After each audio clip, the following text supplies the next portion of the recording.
All right, now we want to implement updating vehicles. So I'm going to borrow some code from this action, create vehicle.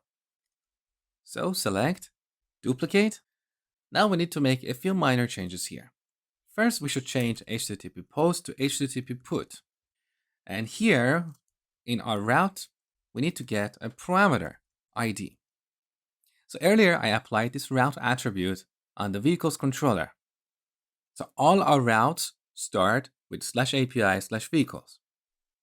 Now when I add this parameter here, the actual route would be something like this: /API/vehicles/ID. Now I'm going to change the action name to update vehicle. Next, I'm going to add a parameter here. So because we have a parameter called ID in the route, here we need a parameter with the same name.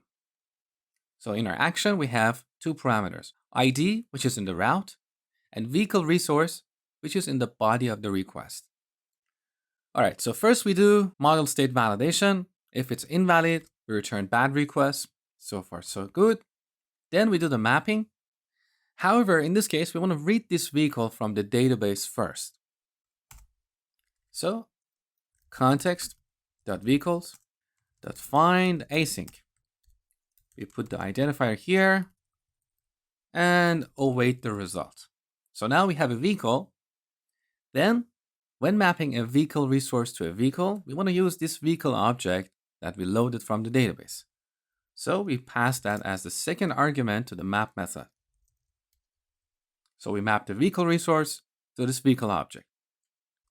Next, we set the last update. Now we don't need this line here because we're not going to add this vehicle to the database. Delete.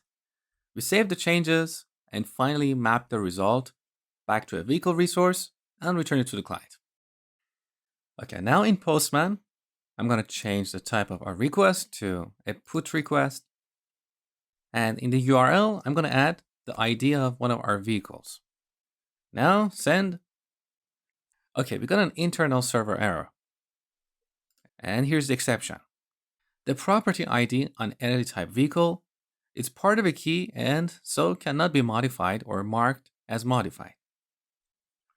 This problem happened on this line when we mapped a vehicle resource to an existing vehicle.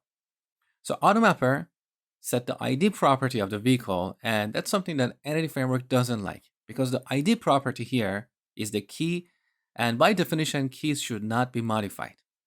To fix this, we go to Mapping Profile. Here's a mapping from vehicle resource to vehicle.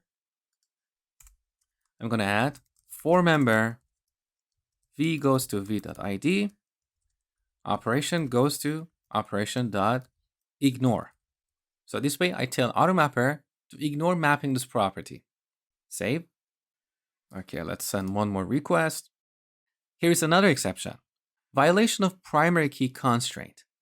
Cannot insert duplicate key in object vehicle features. Once again, the reason for this exception lies in our mapping.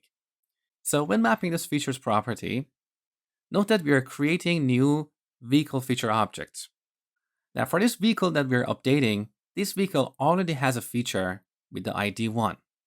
So when we map our vehicle resource to this vehicle, we end up adding a new vehicle feature with the exact same key. And that's why we get this exception here. The duplicate key value is 10 and 1. So 10 is the ID of vehicle and 1 is the ID of feature. Now mapping collections is a little bit more tricky, and that's what I'm going to talk about in the next lecture.